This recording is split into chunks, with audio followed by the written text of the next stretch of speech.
know more.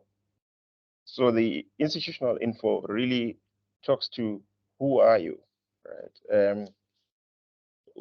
Who are we going to be engaging with, right?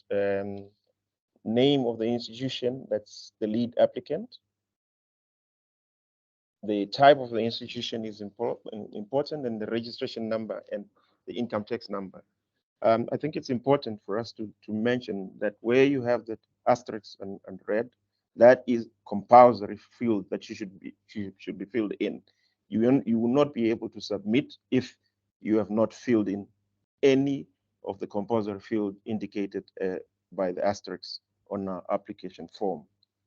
So we look at the information around contact details, where you're going to give us your contact details, your address, physical and postal, like in many things, the main contact person that will be interacting with at the jobs fund.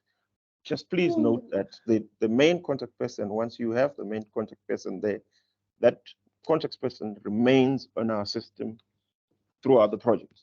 So if you at any point, and we have approved you and we are implementing with us, and I think we will have this discussion again, know that the main contact person remains with us. And if there is a resignation somewhere along the process, ensure that this section is updated. Otherwise, our communication will still go to a wrong email address or a non-existing email address going forward. Go ahead. Yeah, thanks, Hilton. Maybe also just to say that the question that was asked around can multiple people access the application form and work on it at the same time? It's important to note that this is the feature here where you would add a colleague.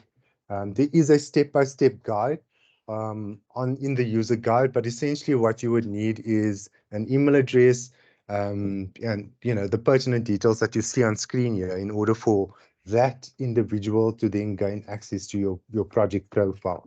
So it's also important to note as well, Hilton, maybe before we move on, is that the individual that registers the application becomes the main contact automatically. So to your point, that if someone else is going to be the responsible person, when you add that additional person onto this application form, you will then have the ability to then nominate that individual as the main contact. But again, it's part of the user guide, so please go into the download section and download the user guide, which is on the right-hand side of each of the screens. You'll see that the GMS 11 CFP user guide is there. Thanks, Hilton. Okay, I think we can go to the next level of questions after the institutional information. The next tab or the next level down, right? The next level down. Okay. Okay. So we're going to ask, I mean, for us to just give us a brief description of the core business of your organization and how it links to what you want to do later on. Who are the shareholders in there? What is your B status? I know that there was a question earlier on, that is a minimum B that's required, and I think Helena responded to that. Is your organization planning to restructure in the next 6 months, or currently, implementing a restructuring process? And it's important for us to know that, because restructuring can have, different impacts on the aims of the organization and the initiatives that they're about to take. Can we proceed to the next tab, Eldon? I think these are standard questions. Sure. Maybe also just to say, Hilton, that I see that in the chat we're getting asked, what if we don't have, a website, shareholders, etc. So you simply would then, in those particular areas of the questions that have been asked, you would go and put in it's not applicable, give a reason, or you would say it's not applicable, or it's not, you don't have any shareholders. So please just be cognizant that some of the questions might not be relevant based on your initiative. So Yes. the next tab is initiative description, Hilton. Okay. Just make sure that you put in a not applicable. Don't leave blank, because if you do leave blank, the system to automatically not submit. Okay. The next tab is really the windows that are open for this particular round of applications, right? For those who have been with us before, you'd know that we normally have 4 windows that are open, right? One of them is the infrastructure window, which is missing on this list.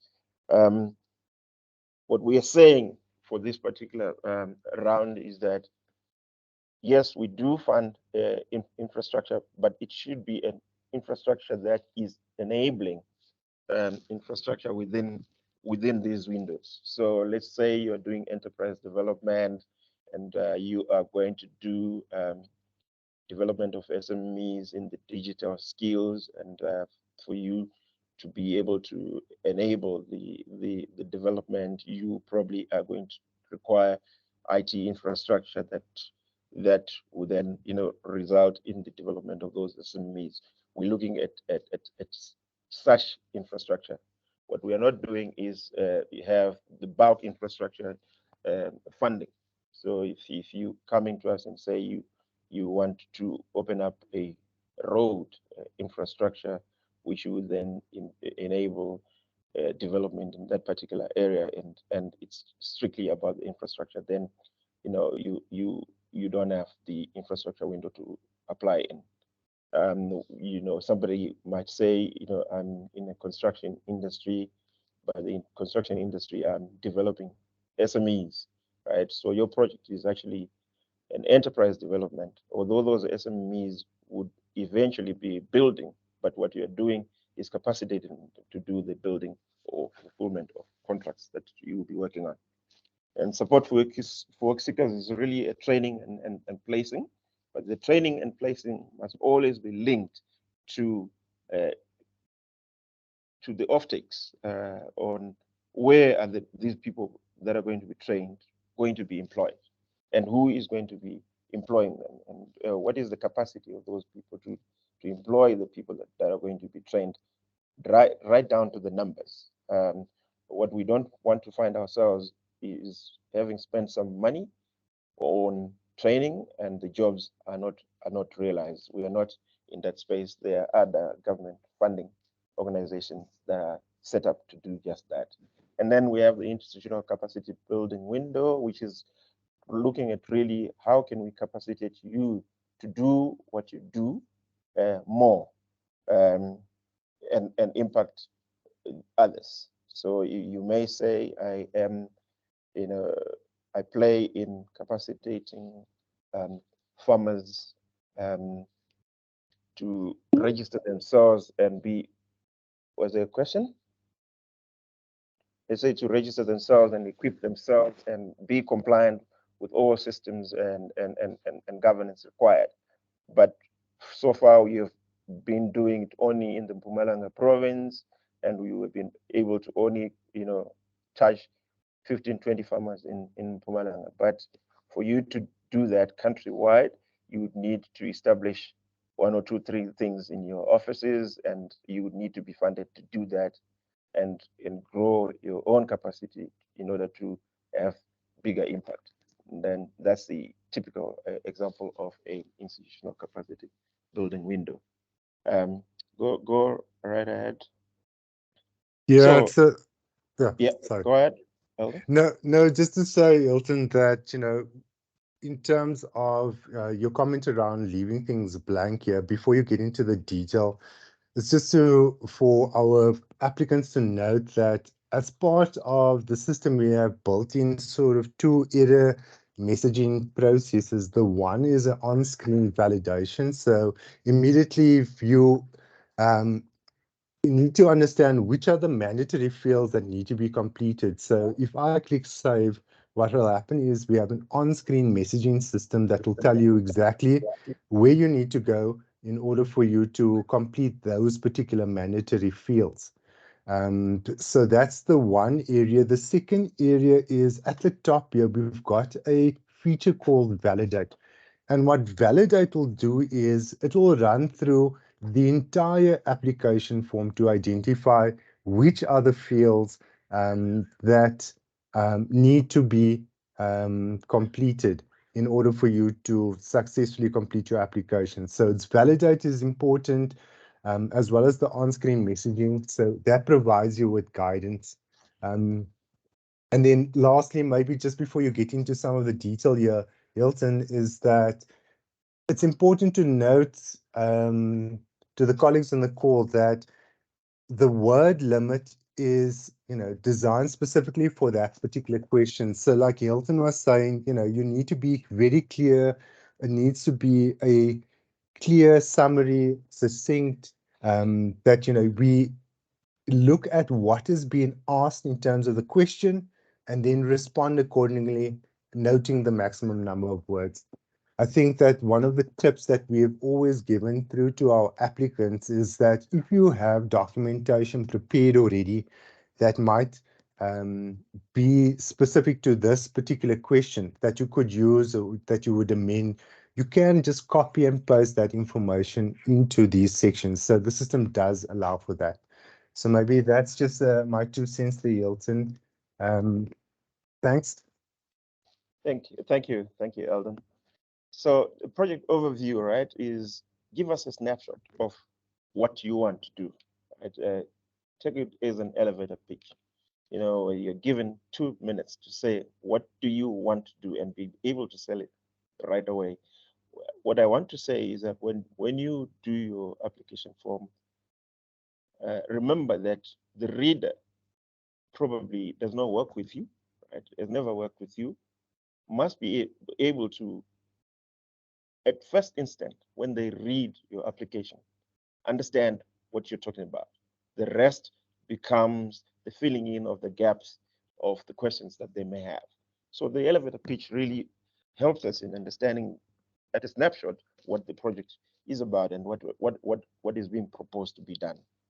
So we talked about target beneficiaries earlier on, and that we're trying to reach areas that are not obviously reached, and the beneficiaries that are really not always reached. And we also talk about the areas which we want to largely participate in. It does not exclude anyone who is not in the digital and technology space, who is not in construction labor artisans, who is not in logistics and transportation.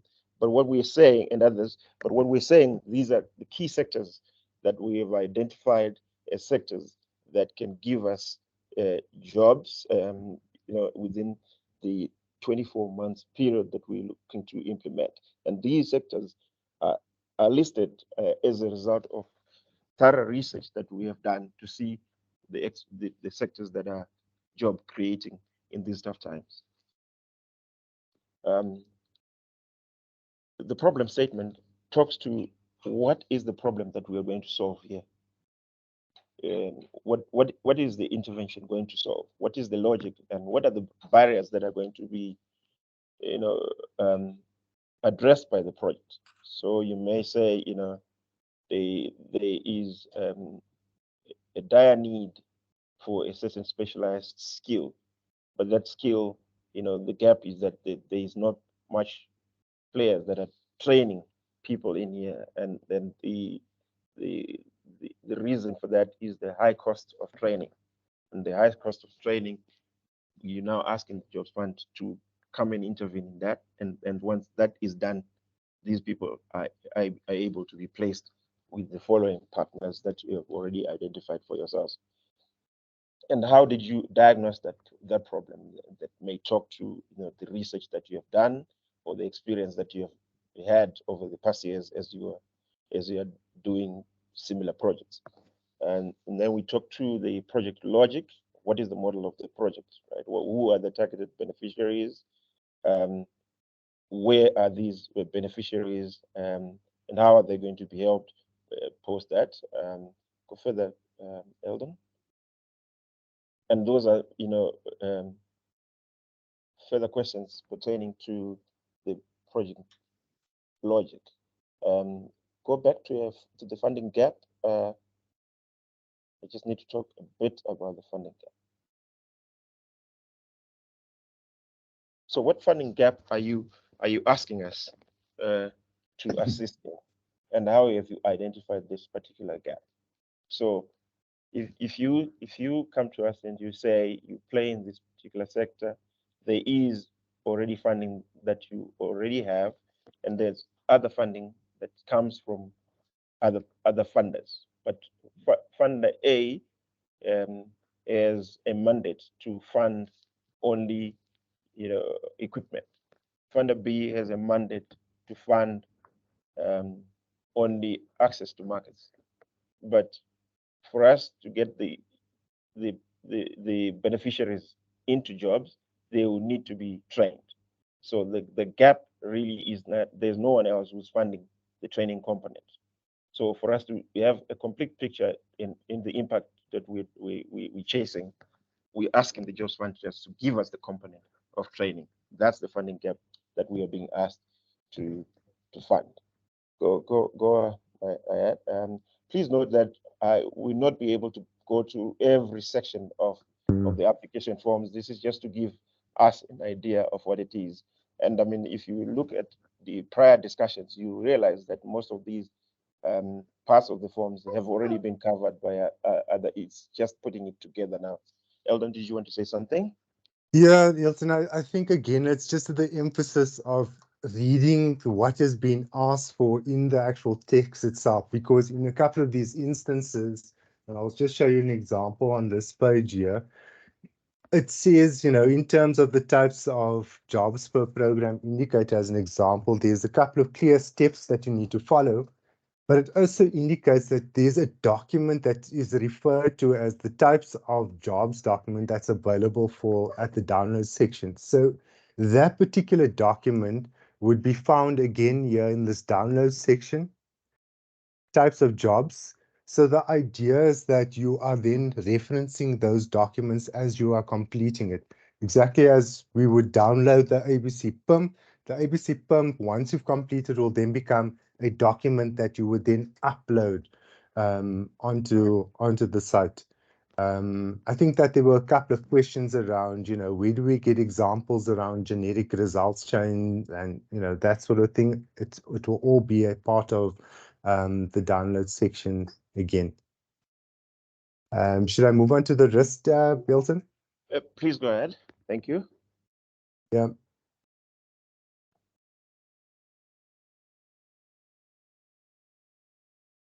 There is no initiative that you can start, right? That doesn't face any risks. There's risks. It could be economic risk, there could be social risk, there could be political risk, there could be technical risk, there could be anything. Right? But every initiative faces some risk. This tab allows you to detail those risks, right? And what is the potential of that particular risk to happen, and if it happens, what we the sort of impact it will have on what you want to do. How likely is it going to happen? How most importantly, how are you going to mitigate this particular risk so that it doesn't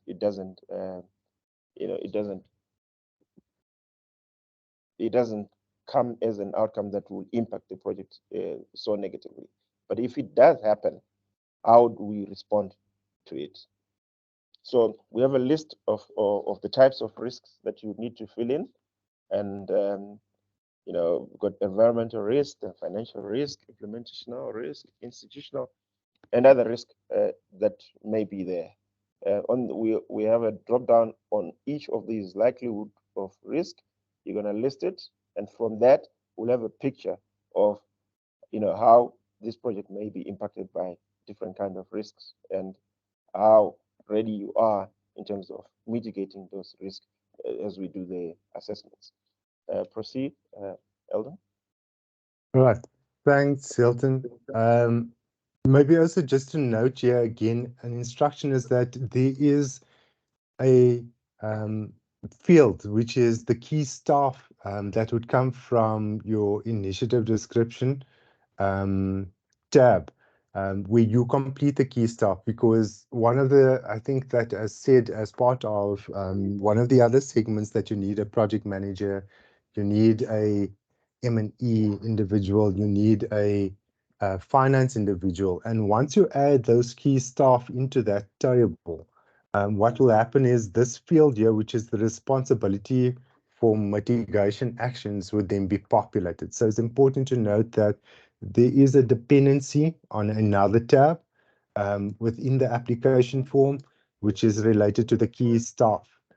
I think also, Hilton, just, there are two additional questions here at the bottom of the risk tab, and these would pertain to, projects that have, or partners that had previously contracted with the Jobs Fund.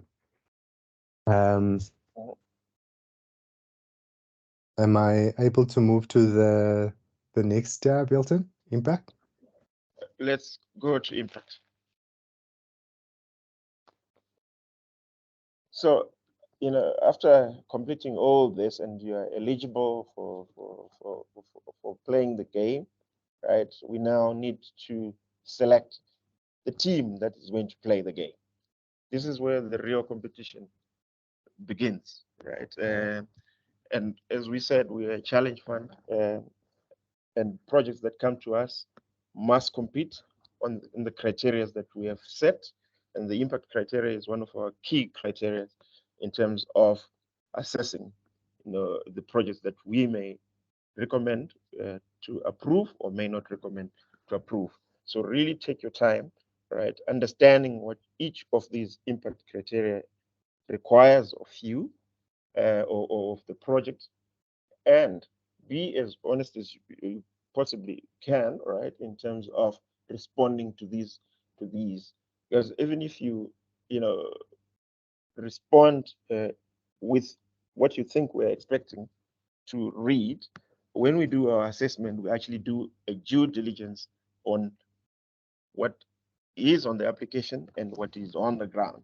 And what is on the application on the ground does not align, you still fall off the race.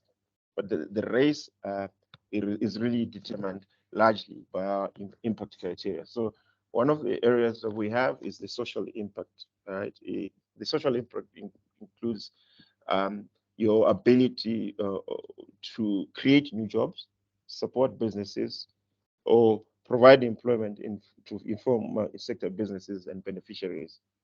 The theory of change must be so clear that we will almost see as we read, right, where these jobs will be created. Is it demonstrable? Is it measurable? Is it realistic? Go to the next one, which is additionality. So the Jobs Fund aims to support initiatives that will not otherwise not take place if the Jobs Fund is not there.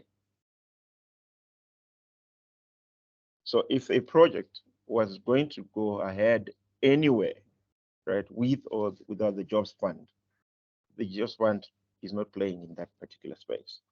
We have a pocket of money that people have to really compete to get, and only the best that can show us that this is a space that otherwise we could not play in are the projects that we would definitely look at. So let me just give an example. If you have been running a training organization and you have been training 50 people every year, and there's a budget allocated for that, whether self-funded or funded by someone else, and you'll be creating 50 jobs every year, you come to us and you say, give us money to create 50 jobs. Nothing extra, you're not doing anything else different. There's no additionality for us, and therefore you score very lowly on that particular impact criteria. What is also important to note is that these criteria are interwoven. So you don't have to look at a criteria on its own. You have to look at the criteria as they relate to each other. And the descriptors on each of these criteria will show you what you need to really respond to. I mean, under additionality, we're also saying we're not there to displace other funders. So if this particular intervention can be funded by a commercial funder with absolute ease, the commercial funder is actually looking for interventions such as these. We're not here to displace commercial funders. The commercial funders must still do their business. Therefore, that project may not be so looked at so positively by the jobs fund. Go ahead, Eldon, to the next criteria. The next criteria is really sustainability. All right.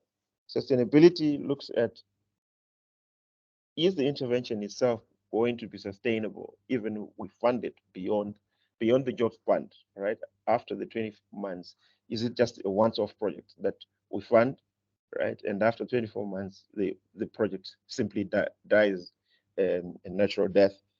We're looking at the initiatives that will be sustainable beyond our existence. So if you give you an example of somebody who comes to us and says playing in the on-lending space of SMEs, and per year they have a book value of 20 million, and they can only do 40 SMEs in this particular sector, but with the jobs fund money they will be able to do 80 SMEs, and as they get repayments from the SMEs, they will be able to have more SMEs into perpetuity. Those are the kind of arguments that we would want to see in the application. But if you're coming to us with just a once-off and a once-off intervention, that may not score highly on sustainability. Go to the next. So the next criteria is really match funding, value for money, and risk apportionment.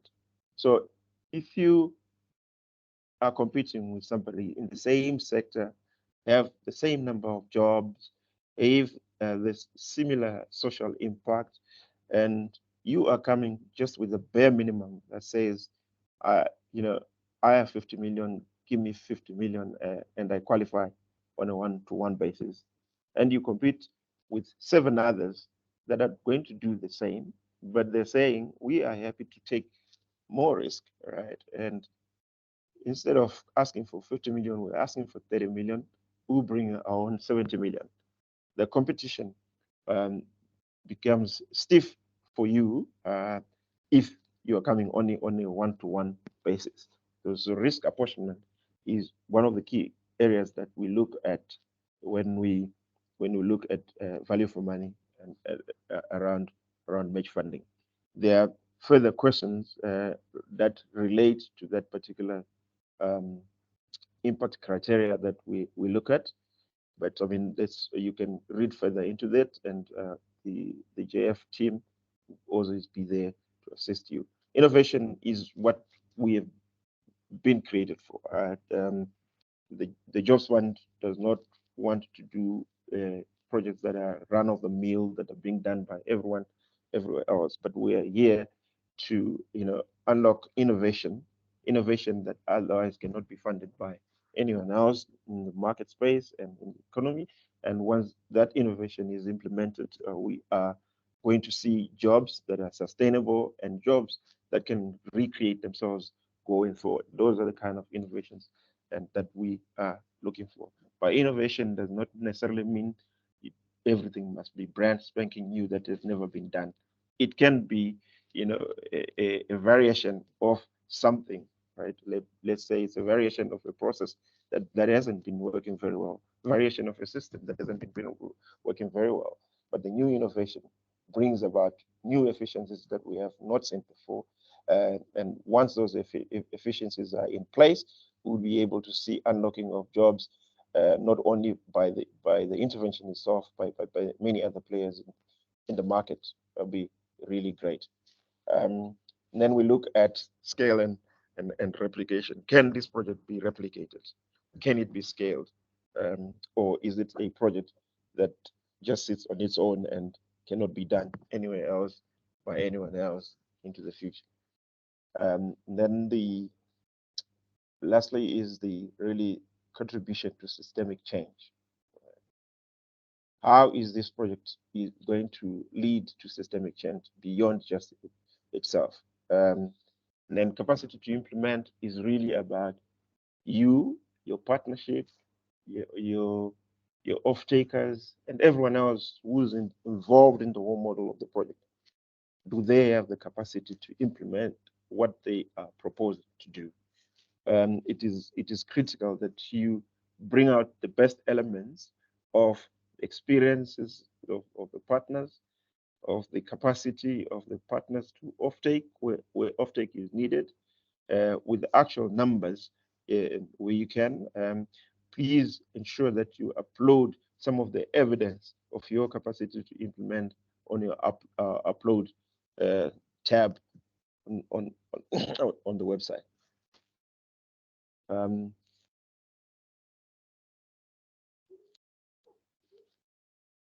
Go to the budget. I mean, this Ben and Eve have gone into detail about this, but this is just a quick picture of, total amount that is going to be asked from the JOS fund, contribution by the applicant, contribution from other sources, which may be your partners. What part of it is a loan, total financing raised by the project partners, in-kind contribution, and total other income as would be shown also in the ABC PIMP. Your evidence of match funding is going to be critical. And I think there was a response somewhere on, what is required in terms of evidencing match funding and at what stage of the application. Where you have match funding from other sources, you must show us examples of where you are in sourcing that match funding. It could be an application to a funder. It could be an undertaking from the funder to support. It could be confirmation by that particular funder that they're ready to fund this particular project once we approve, or that money is available for match funding. Match funding, often trips applicants. We get to a point where we are ready, and then we realize that there are so many gaps around match funding, or an applicant starts running around to look for match funding at the very last lap of the application, which is not encouraged, because what it might mean is we might end up with a project that may not be ready to implement as soon as it is approved.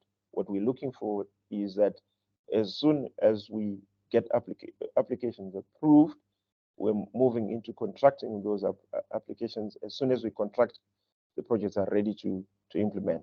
And match funding is a critical element of readiness to implement. Eldon, any other comments you want to have on that? Yeah, just to maybe say, Hilton, that, as much as possible to all the applicants here, we will be having the ABC PIMP being completed, where some of those key totals that is being formulated in the ABC PIMP needs to find its way onto the application form. So again, the timing and the sequencing of when you complete it and then update these sections, if you can please ensure that you align whatever you've completed in the ABC PIMP on the application form as well. Okay, and then we have the summary tab, which simply just summarizes the project in the application, showing us which province project is. A project can be in multiple provinces, and that's acceptable to us, and the sectors, etc. We talked about the financing summary earlier on, and the number of jobs that it will be creating, and this is largely a pull through from the rest of the tabs that you would have filled in earlier on. And then we have the upload section, which talks to the, kind of evidencing that is required on all the documents that you may have said you have, and any other, documents that may support your case. And then we've got notes to the financial statements and what we are looking for. What may have changed from, if you have been with us before, is that we have always asked for audited financial statements, but we are also asking for audited financials or reviewed annual financial statement based on the experiences that we have had in the past. So maybe, Eldon, you just want to talk to how to upload a file? Yeah, so just also maybe Hilton, just to note that there are certain documents that are accepted through the upload feature. Please obviously take note of it. There's also a size limit to the size of a single document. So a single document should not be more than 10 megabytes. It is mandatory to upload all documentation. If there is a section that does not apply to you, as an example, I've seen in the chat where they're talking about fund management agreement and investment charter, and it's not applicable to you, then you would have to have a letter on your letterhead having a reason as to why it does not apply to you, have it signed off, and that would then suffice as being compliant with that particular section. So it is a requirement for you to complete all of the uploads for that particular section or for this particular application.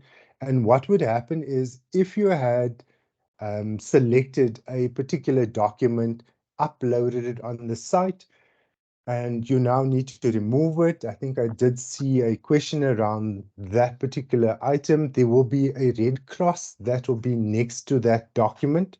And simply by clicking on the red cross, it will then allow for you to, and maybe just to demonstrate it here quickly, Hilton, is that maybe I put it into the wrong section. But in terms of this documentation, there would be a red cross, and you would then simply delete it. When you do delete it, it will then ask you whether you are deleting it. Or there would be a confirmation letter or confirmation pop-up to say, are you sure you want to delete this document? And you would then be able to then delete it accordingly. But importantly, again, going back to this section over here, Hilton, it's important for us to note the types of documents, the mandatory requirement in terms of the file size, and that if anything does not apply to you, that you upload a signed dated letter stating why it does not apply to you, providing a reason. Thanks, Eldon. Please note that while the system is really a single source of truth in your application, there's a human intervention.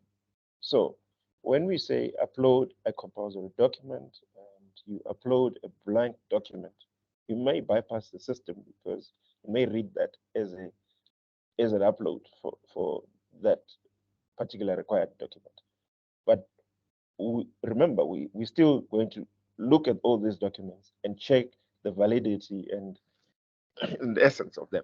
And then we see blank documents that are uploaded, which doesn't really, augur very well for your application. I think, Eldon, I think that's it, unless if you have further input that you want to give. Maybe one last one from me, Hilton, is that when we get to the end of the process and you've now completed all of the various tabs, it is compulsory for you or mandatory for you to click the validate button. It does a check to make sure that all those mandatory fields have been completed. It will then ask you to accept the terms and conditions. Once you've accepted the terms and conditions, you would then be able to then submit your application. When you submit your application, you will get an email notification to say it has been submitted, as well as the button would then change to say unsubmit. So if you submitted and realize that there is certain components or documentation that's been omitted, you are able to unsubmit, and obviously making sure that you submit it before the closing deadline, which is the 17th of July at 3 p.m. That's it from me, Hilton, and good luck to all of our applicants. Hope everyone is still awake. Please do not wait for the last minute to submit your application. Right? You want to wait until 3 o'clock on that particular day, and when you hit the submit button and there's load shedding, and you start calling us 20 minutes later and say, no, I tried to submit, but then I was load shedded at 3 o'clock. That's a different discussion altogether. Do your work in time. It's a lot of work, we know, and we appreciate that. But do it in time and submit in time. If you have any technical challenges that you may have before deadline, it's an easier conversation to have with us at the Jobs Fund. Yes, I think that's it from us. I will hand over to Gernes, who will take us to the last bit, which is about contracting. So you are there and ready for contracting now. You've been approved. Gernes, over to you. Thank you very much, and welcome to this last shift of our training this afternoon. My name is Gernes Swanepoel. I'm heading up the legal department at the Jobs Fund, and I will be facilitating this last two sections for you this afternoon. I want to take this opportunity to introduce you to two of my staff members, Elena Ruet and Zaid Mutala, who will play an integral role in the contracting process. Elena will talk you through the due diligence process that we're going to follow this afternoon, which is very important in order for you to comply with our requirements to sign on the dotted line, whereafter Zaid will take you through a few key elements of the grant agreement to be on the lookout for while we are busy with this process. So with that said, over to Elena. Enjoy the presentation. Good afternoon, ladies and gentlemen. Welcome to the graveyard shift. I hope that you are all still awake. Please take a deep breath. This is important. We know that you have been patient with us. We appreciate it. And just hold on a little bit longer. We're nearing the end of the tunnel. I'm going to switch off my camera now for bandwidth. Please go to the next slide.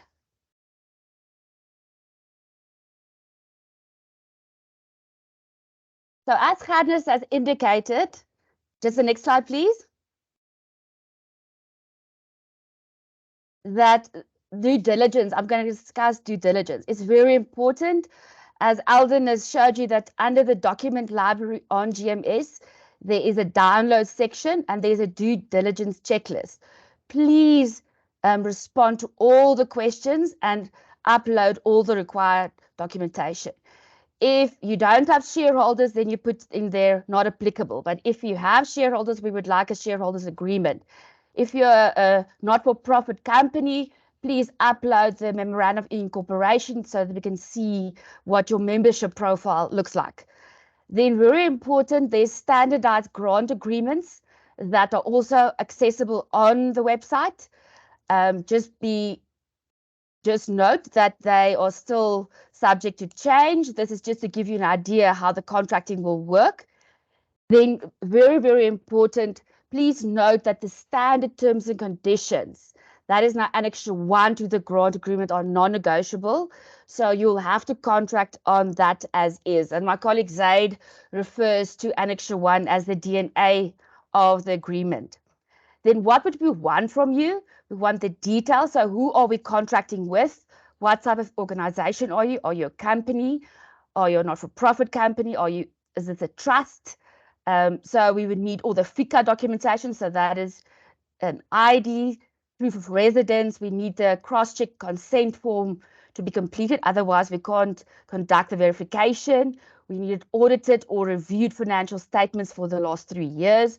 We need to see that you're compliant with tax. Then partnerships and institutional arrangements, any agreements that you have with partners, your organogram, the CVs for key individuals that will be implementing the project, the terms of reference, if you have any steering committees or board committees. Next slide, please. Then also your governance structures, your terms of reference of key committees, and then very important, your policies. Please provide all policies and procedures. We've just named a few here: your risk management policy, your financial management policy, your IT management system policies, procedures. With the POPI Act, remember, we have to comply with that. If you if you have a BEE certificate, if you don't need to be registered for BEE, then please just write an affirmation on that regard. Then the project model, you need to say what is your selection criteria, how are you going to select the beneficiaries, how the funds are going to flow. Do you have draft match funding agreements or undertakings if the funding is from a non-public sector? Do you have a board resolution? Do you have a sworn statement, signed funding agreements? If you're a trust, do you have a trustees resolution? You know, we need to see those proof. Then very important, the next part, the monitoring and evaluation. So Mfundu and Zamilia, and we spoke about the means of verification for each indicator. That's very important that you provide templates for us. So if your means of verification is you're going to submit an employment contract, then we need to see a template of that. If it is you're going to submit a training certificate, we need to see that. It's very important to nominate the project-specific indicators with targets and the appropriate means of verification. Remember, if you put a means of verification, you will have to evidence that. You can't later tell us, but now I thought I would get the IDs and now I can't. So that is very, very important. Next slide, please. Then lastly, the legal requirements.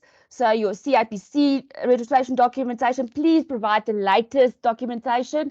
Don't upload documents from 2018 to 2019. That will delay the due diligence process. So the latest documents, please. If someone has resigned as a director, provide the latest, the trustee, the latest letters of authorization. If you're an MPC, you know, the registration certificate from the DSD. If you're a public benefit organization, the letter from SARS. Any regulatory approvals, if you have to register for the NCR, we need that NCR certificate. We need the resolutions, as we said. And then what we will also take into account, if there's been any judgments against your company in the last 2 years, if there's any credit-related judgments against your directors, and we also see if there's any litigation or anything pending against it, or is there any non-compliance with the law. So very important, please, ladies and gentlemen, upload everything and we are available to assist you. I now hand over to my colleague Zaid to take you through the grant agreement process. Thank you for listening. Good afternoon, everyone. Okay, so here we are in the home stretch now. I promise you. Thank you so much, Elena, and thank you to all my colleagues. I think by now, ladies and gentlemen, you have realized that here at the Jobs Fund, we are running a marathon with you. It's not a sprint, but at the end of it, what we are achieving together, we are going to make meaningful impact to the lives of many, many people out there. And we are so grateful because after you've gone through everything my colleagues have spoken to you about, we will reach the point that we talk about contracting, right? Lots and lots and lots of fun stuff. So there is a template grant agreement on the GMS system. You can access it there. Everything I'm going to be talking to is actually listed there. I'm just going to highlight a few items for you. And I think just in the interest of bandwidth, I'm going to switch off my camera now as we kick off into it. Okay, so appearing on your screen, first and foremost, the grant match funding framework. What you need to remember at all times, as my colleagues in finance have previously pointed out to you, is that match funding must be deposited before the grant disbursement will be processed. So at any given point in time, the one is a sine qua non for the other. When you sign this grant agreement, you're confirming that you understand it. The next one might scare you a little bit. It is Section 38 undertaking terms of the PFMA. As you know, grant funding is public funding. And as a result of that, we are required in terms of the PFMA to account for everything that happens with that funding. And as a recipient of grant funding, you too will be required to provide this undertaking. It forms one of the documents within the batch of documents you'll be able to access via GMS. And all we require is that your that this is signed and submitted to us. Very, very important then are the project indicators. Now you recall that my colleague spoke to you about program indicators and project indicators. Now your project indicators, when you are developing your PIMP, when we are going through the entire process of the due diligence with you, you would have identified certain things that you are going to put up to be measured against. These will be sort of codified within the grant agreement itself, and you will be required to demonstrate your compliance with those in order to make sure your performance is up to par, and thereafter disbursement will be made, which I suppose is as good a segue as any to disbursements. There are a couple key concepts here. My colleagues, my friends, I do apologize for brushing through a little fast once again. You can pop your questions into that question box down there. We will get to those. And also don't forget to check out our frequently asked questions as well. Now, critical, advanced disbursement. So advanced disbursement, this is the disbursement when you are doing your project plan, you will identify a portion of funding that you will require in order to start out your process. Now, in the grant agreement, what we do is we identify certain conditions precedent. That is, things that need to happen before certain things can be unlocked. And when you look at that pro forma grant agreement, you're going to see that there are conditions for signing, you're going to see that there are conditions for advanced disbursement, and after that, you will see that there are conditions for quarterly disbursements. Now, my friends, it is critical that you note that throughout the course of the due diligence process and the contracting process, there will be certain documents, certain forms of evidence that will be required from you that will ultimately unlock these different disbursements at different phases. So it is very, very important that when your assigned project manager talks to you about these and requests these from you, you work with haste to provide them with that. I think the best way of thinking about it is that once a project manager, a legal advisor, and a financial analyst are assigned to your project, we are essentially going to be your ambassadors here within the fund. So it helps us to help you by assisting us to unlock these things, right? So very important. Every quarter, you're going to be reporting on your activities for the quarter, and you will need to meet certain conditions in order to activate the quarterly disbursement. And then, of course, withholding of funds. Now, in addition to all the documents that you're going to see there in GMS, there's one very, very important document I want you to keep at the back of your mind. And that, of course, is our operating guidelines. That essentially acts as the rules of the game, to use Hilton's analogy from earlier. So it's very, very important that you make yourself aware of that, you become okay with it, and ultimately understand the process that we will follow to make sure that you do everything you're supposed to do in terms of the grant agreement.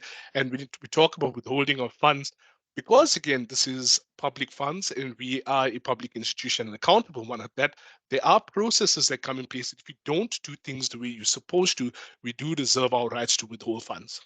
And then, of course, there's reimbursement of project funds. I don't want to scare you about that, but of course, again, keeping with the theme of accountable public organization, the grant agreement does provide a series of circumstances where you may, in certain exceptional circumstances, be required to reimburse project funds. But when you go through that draft agreement as part of your application process, you'll see exactly what I'm talking about. With that being said, can I ask to go to the next slide, please? Thank you so much. Okay, so again, talking about these clauses, reporting obligations. There are a lot of reports that you're going to have to do. And that is ultimately because number one, we have to be accountable. But number two, we are also a learning fund. So throughout the course of the implementation period, we are going to be working together to learn more about your project, how we can unlock those deliverables in your project to ultimately achieve that theory of change. So therefore, there will be quarterly reports. Every quarter you will report to us. There's an audit report. So once a year, you will be required to submit that. There's a self-evaluation report, which my colleagues have spoken about. And then, of course, there may be other ancillary reports that come up from time to time, but that will be purely to link to certain activities that are going on within the project, which will ultimately be defined by your ABC pump. There are some conditions in terms of assets purchased by the Jobs Fund. I do draw your attention to that clause. However, in the interest of time, I'm just going to flag it for you. But just remember that, again, the assets purchased with project funds, those are assets of the project, and ultimately you will have to account for those as well. Termination, the termination process, dispute process, both of those are quite clearly defined in the grant agreement, and essentially we set out for you what happens and how do we deal with things when things go wrong. But very, very important, you must remember at all material times, you are a Jobs Fund partner at this stage. In other words, we will partner with you in order to make our best endeavors, that is, to achieve the magic that you are trying to unblock. We have to do it in a collaborative way. However, once again, as an accountable public institution, we do need to manage our risks as well, and those processes are detailed for you. And then, of course, that takes us to key personnel and POPI undertaking. I'm going to sort of link these two up over here. So first thing, key personnel, like Alden was saying to you and Hilton was saying to you earlier, we link with people in your organization to roll out your project. And of course, being an initiative on your side, if there are key people that go missing in the course of the project due to designations, etc., then you need to let us know about that. You need to update us about that. For PR, as you know, we do need to do verifications of the beneficiaries that we ultimately create employment for. So therefore, it is very, very, very important that you have undertakings in order to make use of their personal and proprietary data. And of course, there are templates and samples available for this. All of this will be made available to you, and we will have these conversations during the course of the due diligence and thereafter contracting process.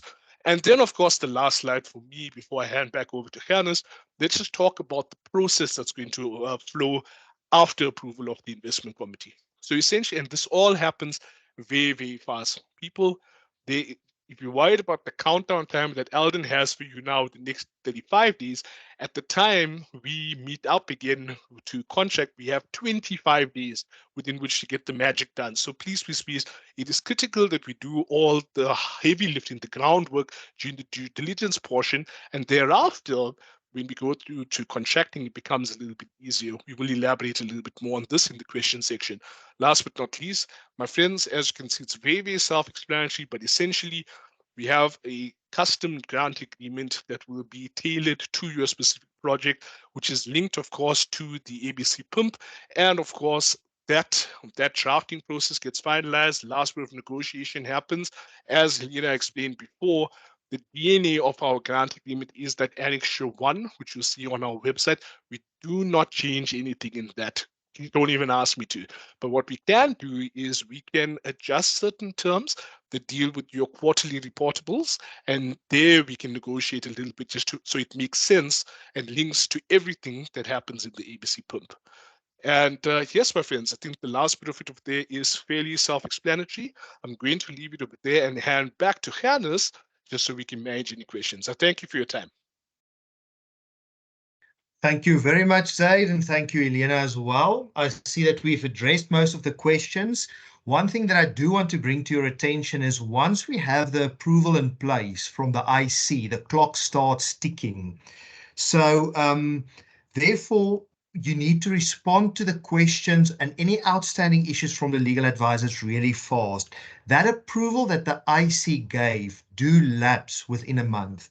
So we need to move fast to get these agreements signed, and we will support you all the way. I see the question was posed whether we will have further meetings in terms of the grant agreement and the process that will be followed. And yes, for sure we will. We will arrange a contracting training session closer to that time. And then further to that, we will also have individual meetings with each project that was approved to make sure that you are aligned with our expectation. I see that is the questions from legal perspective. So I'm going to now then go to the last section of our training, and I'm going to ask Helena to take you through the process of the support that we will be giving you through this contracting stage. Over to you, Helena. Thank you, Hannes. Can you go to the next slide, please? So you see we are available during the application process, Our website has been shared, also our email address. So we will provide support and guidance on your request how to structure the ABC PIMP. We are aware that it's a critical document and it could be quite daunting, but just take note that we will not complete the application on your behalf. Remember, you're going to be the jockey that's running the project, so it must make sense to you. We will guide you, we will assist you, but we can't complete it for you. So once you've prepared the PIMP and you can engage the project team for assistance and guidance, just also note there will be an upcoming virtual masterclass on the ABC PIMP on the 4th of July 2023. I believe the links for that meeting has already been sent. If not, just engage with us and we will reach out to you. So during the appraisal process, so this means now after the 17th of July, we will contact you for further information. Please be responsive. Please bear with us. It is to give every applicant the best possible chance. So at the close of the application process, we will prioritize our appraisals based on the readiness of the ABC PIMP, the completeness of the due diligence documents, and the strength of match funding arrangements. Remember, this is a competition, ladies and gentlemen. So the more complete your PIMP is, the more complete documents you submit, and the more complete we are aware of what your match funding arrangements is, the easier it will be for us to assess it. We will also conduct due diligence site visit meetings. It will either be virtual or on-site, and we will communicate with the applicants that have been successful. And also note that we've got key delivery dates when we have to go to our various committees. That can't be missed. It's very much hard deadlines, ladies and gentlemen. So we really need you to be responsive, also to have a whole team that is ready. We can't just have one contact person. If someone is sick for a month, then it will delay the whole process. So please be aware of that. And then also, please note that we, as a Jobs Fund, will stand behind your project. We will assist as far as we can. We will motivate to our investment committee to approve the projects, but we can't influence their decision. They are an independent body of the Jobs Fund, so we have no influence there. But if you give us the best possible information, we can motivate for your project to be approved. And thank you for sticking with us, and we wish you all the best with your application, and we're looking forward to reading quality, complete applications. Let's see if there's any questions. I think most of the questions has been answered.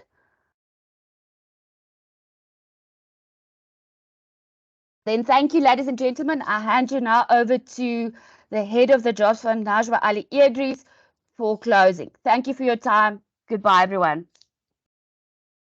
Thank you, Elena, and thank you very much to my team. I think that I see the emojis. People loved it. There's applause. So your efforts in prepping for the session, the answers you have given, I think is appreciated. I also want to appreciate everybody that has been a part of this training session today. The questions that you've asked, putting us through our paces, is really encouraging because it tells me that you are really invested in submitting quality applications.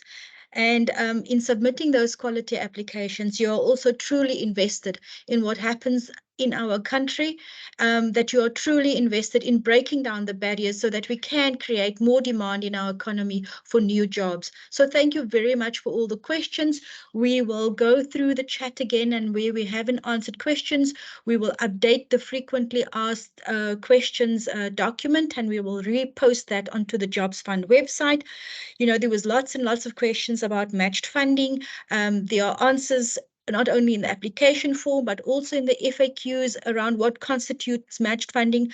But one of the things that I want to be categoric about is that many statements have been made about, you know, how do we support SMEs? SMEs, you know, is the foundation of new jobs being created, and the Jobs Fund does not support SMEs. Let me be very clear. The Jobs Fund supports SME development. How we support it, though, is different to organizations that have been specifically set up with that purpose. So the NYDA, they have been set up and fund SMEs directly if those are youth-run SMEs. This Department of Small Business Development has also been set up specifically with that mandate. So what the Jobs Fund does is not to displace the mandates of other departments. And that is why for us, the criteria around additionality is such a critical criteria, because would the funding have been raised elsewhere? What is the true funding gap if there are other partners who would possibly be able to make up the funding that you are looking for? So to say that the Jobs Fund does not support SMEs is completely incorrect. I also said earlier that in support to SMEs, the requirement is that that is an area of technical and specialist knowledge. And that is why we work with intermediaries. We know that it's not sufficient just to provide SMEs with finance. We need to provide them with access to market. We need to determine at what stage of what is their growth stage, where are they in their life cycle of development, and then the support that is provided to SMEs must be tailor-made. A one-size-fits-all approach to develop SMEs in our country is not an appropriate response to the development of SMEs. So if you're an organization and all you do is you provide finance, and so you are looking towards a Jobs Fund grant to increase your loan book, then the Jobs Fund is not going to find your application competitive. So answer, we do support SMEs, and we support those SMEs via intermediaries that have the competence and the niche expertise to support the SME in a way that is most appropriate.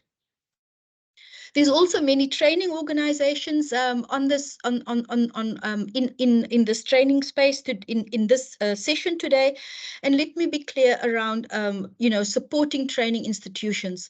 Again, the Jobs Fund is not going to fund your application if all you're asking is to train more people. It is important that you as an organization use your agency and narrow the gap between raising a skill, developing a skill, and matching that with a partner that is able to take on that new skill. Training for the sake of training will not be supported through the Jobs Fund. We know that young people and unemployed people do not have sufficient resources to facilitate that match between what employers are looking for and where they find ourselves. So we do look towards Jobs Fund partners to use that agency and to ease that transition into the labor market. So I also have to remind you that given that you've put us through our paces, and given that we're a learning fund, we always strive to do better. So Zenith has posted a survey, and I do encourage you to complete the survey and tell us how we've done, what you'd like to see more of, what we haven't done so well. Finally, then in conclusion, once again, thank you so much for investing this entire day. I know that, this time away from your desks, away from the important work that you do, costs money and has further implications. And so I do appreciate you making the time and being so invested in submitting quality applications, competitive applications that will assist us in changing the trajectory of employment in our country. I wish you all a very good afternoon, and thank you very much.